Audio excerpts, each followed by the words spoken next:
What up, folks? I really need to get a co-host so I won't have to keep doing these videos about females. I like doing other stuff, but I don't have a co-host, so I'm doing this in the meantime. I want you guys to remember photos I'm putting up about Lynette McKee because she'll kind of play into what I'm talking about. Okay, let's cue the music. A while ago, I used to work at a government office, and it was sort of a large facility. And when it came to breaks, or evening break, I guess it was around 2:15 or 2:30, whatever it was, a lot of us took breaks at the same time. So, okay, you see a lot of the same people every day. There was one girl I noticed in particular, and she was cute, but she wasn't exactly my type. She looked a lot like Lynette McKee's little sister. If Lynette McKee had a little sister, this girl really could have been her. And I noticed that. Well, gradually, sometimes I'll be standing somewhere and she passed by and like, well, hello there. And she did that a number of times. Of course, I'm going to smile back and hello to her. She did that a few times. I'm not just exaggerating, but this was something she did. So after a couple of weeks of that, I would be seated somewhere during break time or whatever, and she would come sit by me and we'd start talking. Well, initially, like I said, she wasn't really my type, but after all, she was kind of pretty, so I began to get more and more attracted. And, I believe, you're supposed to be subtle, platonic in the beginning. And that's how I was. So, I'd see her at, break time. We'd always sit around and talk.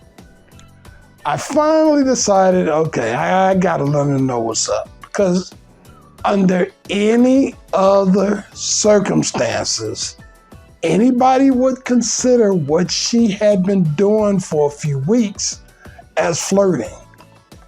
I don't care who you are.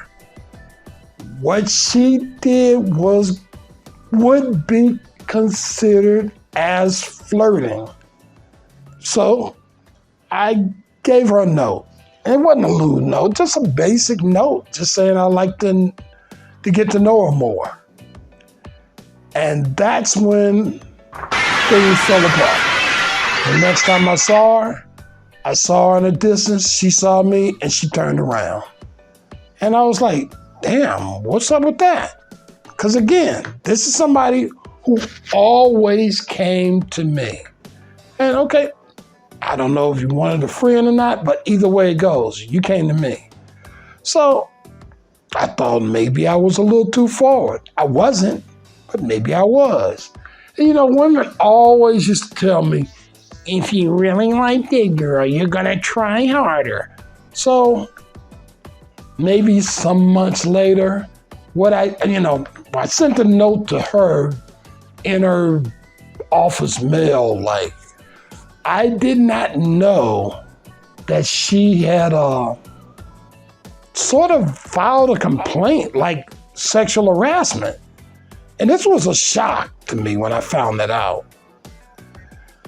That she had went as far as to file like a sexual harassment thing. Now, they didn't say nothing to me, but it went on and, I tried to send her a note later and she was under the impression that I was not stalking her. She thought I was, she thought I was obsessed. No, I thought she was cute and I thought she liked me at first. It was that simple. I was not obsessed. That wasn't even in the equation.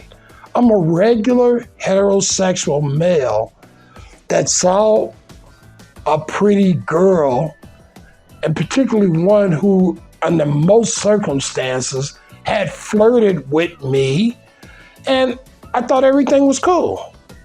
So that's what that was about. And later on, she made statements about me being obsessed. She was scared and uncomfortable, and I didn't do anything. I really didn't do anything. So, now if I see her, my blood would boil. And that's been years ago. But I'm just saying, the fact that she lied and made statements that just didn't make any sense.